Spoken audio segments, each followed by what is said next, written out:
302 के धारा में। आगे हमारे खप हकौ झारखंड यूपी बिहार में। जेल से अलियो फेरू जइबौ 302 के धारा में।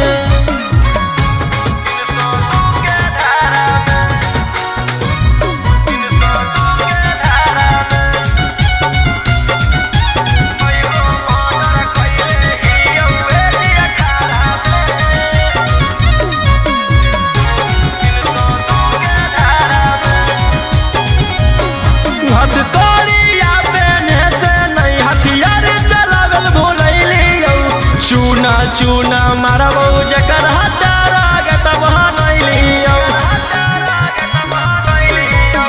रहनी जे अकर में फंस जइनी चक्कर में पुरलाइन पर छेका के मारबौ आई भी जहिया पकड़ में। अब रोज कान होतौ तू पढ़ी है अखबारा में। अच्छा एकाएक मारबौ सबके घुस के घरा में। जेल से अलियो फेर जइबौ 302 के धारा में।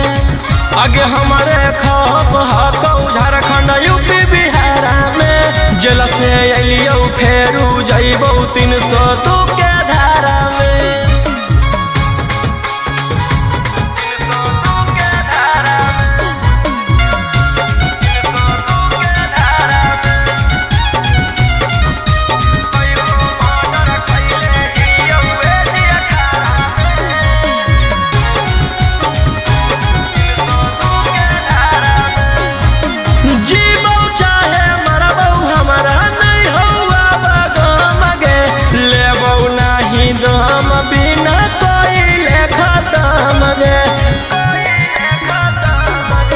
केतनो छचपटाई भी रे पटना में पिटाई भी रे। कोई नहीं साथ देतौ कौन बाप के भूलई भी रे।